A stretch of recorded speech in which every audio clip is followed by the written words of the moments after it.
नमस्कार and welcome. अक्सर हम इंटरव्यू में छोटे छोटे सवालों में फंस कर रह जाते हैं, अपने जवाब में ही उलझ जाते हैं। 1 एम्पेयर क्या होता है, 1 वोल्ट का मतलब क्या है, 1 ओम किसे कहते हैं, इसका सटीक जवाब क्या होगा, आसान शब्दों में समझाऊंगा। इंटरव्यू लेने वाले भी खुश हो जाएंगे। चलिए थोड़ा ध्यान से समझते हैं। 1 एम्पियर करंट क्या होता है? 1 एम्पियर करंट मतलब 1 कूलम प्रति सेकंड। अब ये नया शब्द यहाँ पे कूलम्ब आ गया। अब आपके मन में सवाल होगा कि कूलम्ब क्या है? कूलम्ब ये है कि इलेक्ट्रॉन जो है ना, बहुत छोटा चीज़ है, बहुत ही छोटा। तो 1 कूलम्ब बराबर होता है 6.2415 इंटू 10⁻18। इतना इलेक्ट्रॉन को 1 कूलम्ब बोलता है। अब इसको अगर गणित करेंगे आप 62415, इसके बाद में इतना जीरो लगाएंगे, इतने सारे इलेक्ट्रॉन को 1 कूलम्ब बोलता है। जैसे ग्राम को किलोग्राम करते हैं, है ना, मीटर को किलोमीटर करते हैं, ऐसे इलेक्ट्रॉन को कूलम्ब कर दिया। तो 1 कूलम्ब प्रति सेकेंड।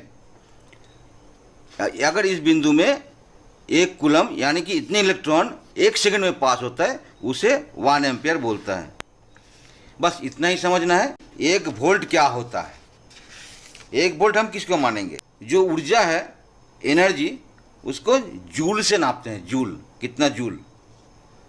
तो 1 वोल्ट का मतलब होता है कि भाई 1 जूल एनर्जी बनाने के लिए अगर 1 कूलम्ब इलेक्ट्रिक चार्ज की जरूरत पड़े, या फिर यूँ कहें 1 कूलम्ब इलेक्ट्रिक चार्ज से 1 जूल ऊर्जा बनता है, तो उसमें जो हमने दबाव डाला इलेक्ट्रॉन का, इलेक्ट्रिक चार्जेस का, वो 1 वोल्ट होगा। और थोड़ा सा आसान कर देता हूँ कि कोई भी ये इलेक्ट्रिक का तार है और यहाँ एक रेजिस्टेंस लगा हुआ है,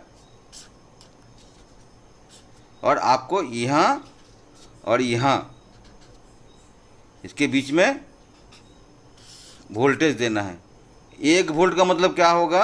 1 ओम्स का रेजिस्टेंस में 1 एम्पियर करंट बहने के लिए जितने प्रेशर का ज़रूरत है, जितना वोल्टेज की ज़रूरत है, वो वोल्टेज होगा 1 वोल्ट। जितना वोल्टेज देने से 1 ओम का रेजिस्टेंस का सर्किट में 1 एम्पियर करंट फ्लो होगा, उस वोल्टेज को 1 वोल्ट बोलते हैं। रेजिस्टेंस की इकाई ओम। जर्मन विज्ञानी जॉर्ज ओम के सम्मान में रेजिस्टेंस की इकाई को ओम नाम का सम्मान दिया गया। ये एक इलेक्ट्रिकल सर्किट है जिसमें कुछ लोड कनेक्टेड है और इसमें करंट पास हो रहा है। तो अगर किसी इलेक्ट्रिकल सर्किट में 1 वोल्ट यहां और यहां हमने 1 वोल्ट दिया, 1 वोल्ट वोल्टेज अप्लाई करने से अगर इसमें 1 एम्पियर करंट फ्लो हो रहा है, तो उस सर्किट का रेजिस्टेंस होगा 1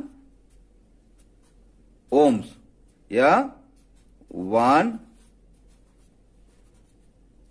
ऐसा भी लिख सकते हैं। और किसी सर्किट का रेजिस्टेंस पता करने के लिए वोल्टेज को करंट से भागित करेंगे तो आपको ओम्स निकलेगा। अगर आप इसी तरह इलेक्ट्रिकल या इंस्ट्रूमेंट से जुड़े कोई भी सवाल का जवाब ढूंढ रहे हैं तो कमेंट करें, मैं आपको बताऊंगा सही जवाब आसान शब्दों में। पूरी सिलेबस की पढ़ाई करनी हो तो मेरे चैनल में जाकर ट्यूटोरियल या कोचिंग वीडियोस देख सकते हैं।